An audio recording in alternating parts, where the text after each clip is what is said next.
I'm here with Zodwa Nyoni, who is a writer for 9 Lives and our performer Lladel. 9 Lives is a production that we've done in association with West Yorkshire Playhouse, and it's on this week at Owenmore, and it's been going down pretty well with audiences. Yes, they've been really good audiences, I must say. They've really enjoyed it. Yeah. We just enjoyed coming, being told a story. Yes, because that's what it's a monologue. Just yeah. It's big.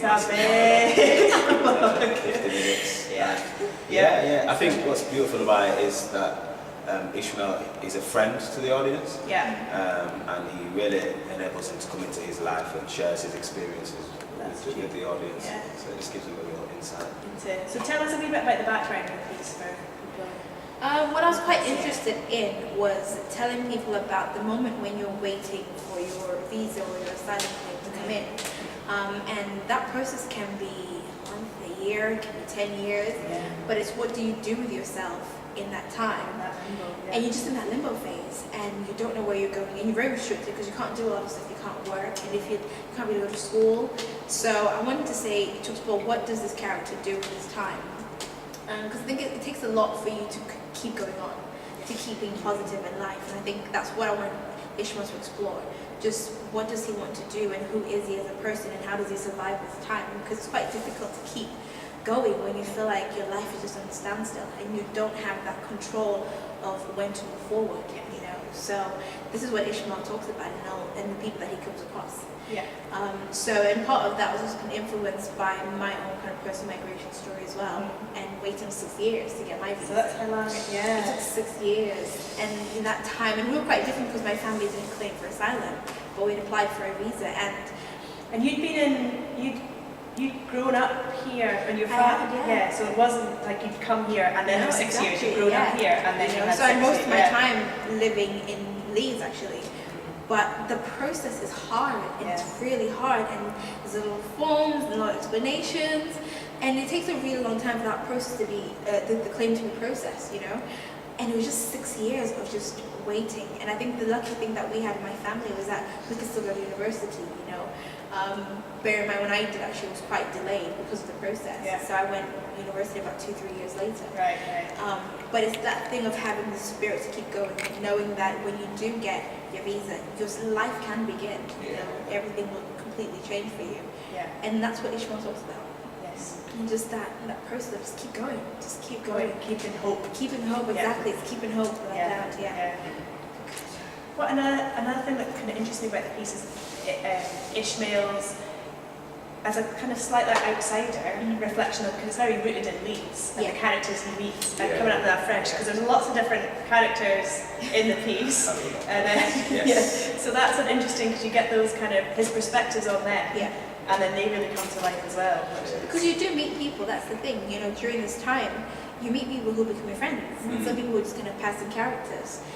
But they help you, you know, during that time. Some people you know for a week, some people you know for years, you know. And that's what those characters do, and that's why you end up building this relationship, particularly with Bex. Is because you do get people like that who feel like they ground you into something, you know, and they make you feel like you could have a home. So that's why I enjoy kind of adding the characters, because you do, without a doubt, you know, you do have to take part in the life that you're given and with what you can do with that life.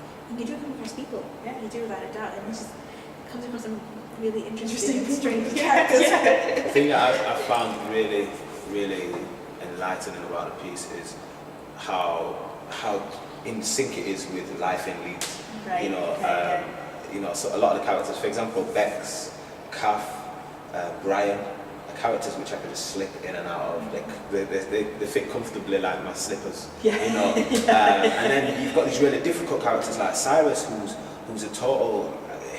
He's a head case, you know, he's an absolute, he carries so much weight and so much dominance that you have to let all of those characters go and become this big person who's in it for, you know, a fairly short period of time but has so much to say. I mean, whilst researching Cyrus, it was a lesson in what people actually go through. And what I love about Zodwa's writing is that there's so much truth in it. You know. Because it could be quite easy for, especially the characters only in for a short period of time, to be like caricatures or very lightly drawn, but they're not. You immediately. That's what I was afraid of doing, because I wanted to put people who are real, and I'd spent some time down in Army, there's a group called Meeting Point. Yeah. And it's a drop-in session from asylum seekers and refugees. And I spent so much time just getting to know them, having conversations about their families, you know, and how they found their experiences living in England and the process. And you hear some absolutely horrible stories. And then somebody will tell you a joke and they're happy again, you know, because they're able to kind of compartmentalize that and say, you know, this thing happened, but I want a life, I want to be happy. I think those are the people that I'm talking about. That is Cyrus and that is Ishmael, you know. They're real people, you know, going through the experiences, but they still have hope. Yeah, So much hope, yeah.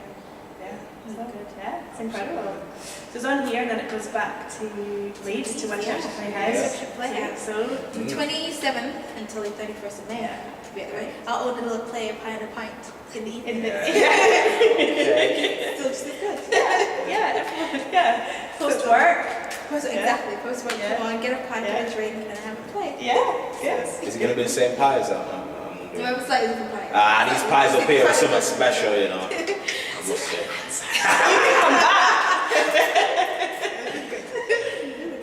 So just very quickly, what are we out with for this? What will you both be working on next, or what are you working on at the moment? I know you're currently BBC writer in residence at Channel 4. Channel 4. Ooh. Channel 4 writer. So I know you're Channel 4 writer in residence at West Yorkshire Playhouse. Well, we kind of develop loads of different things. I think when projects come up, like for instance, this came up, and I wrote a script for this, and I'm just there for the whole year just to develop work. The script that I submitted for the Channel 4 residency, that's in development in London as well, and kind of co-producing with another company. It's just new work coming up, and it's just that being there for the year and having the backing of the plan has been brilliant. So just work is coming out. Fantastic. Yes. Good. Moving forward. And how about you? Well, I run my own project, which is called Chicken Shop Shakespeare. And what we do is we take the works of Shakespeare and we produce them in sort of like non-conventional settings, and we kind of do flash mob, guerrilla style work. So we'll just turn up at your bus stop whilst you're waiting for the bus for work, give you a bit of Shakespeare, then we're on our way again. Jump in the back of your taxi, give you a bit of Shakespeare on the way again. Bringing theatre to the people. Exactly. Yeah. So we've got some projects in schools. Where we'll be going in schools and creating sort of like a little buzz and a little bit of a sort of like mini film festival for schools. Right. I myself, I was supposed to be going over to Chicago, to Fargo for a festival called Misfits Festival, which is kind of really big festival. Well, it's quite intimate, but it's sort of about basically bringing together misfits. Unfortunately, I'll be performing that week, which is next week, and so we're sending one of the other collective members over, so kind of look out for that stuff. And just generally keeping busy as an actor, you know, and just networking, and it's all going really well. We've got some kind of film ideas as well. I mean, I want to work with Zodwa on a few things, you know, so we'll you worked together before, or is this the first time you've come out? First time, we haven't worked together, not in this capacity. You know, we've kind of crossed paths before, you know, with poetry and, you know, as performers, but never been able to work creatively on it. Okay, starting a new thing. Take all the credit for that. Oh, well, brilliant. Thanks, guys. Come back at some point. Yes, definitely. It's been great. Thank you. Thanks. Thanks.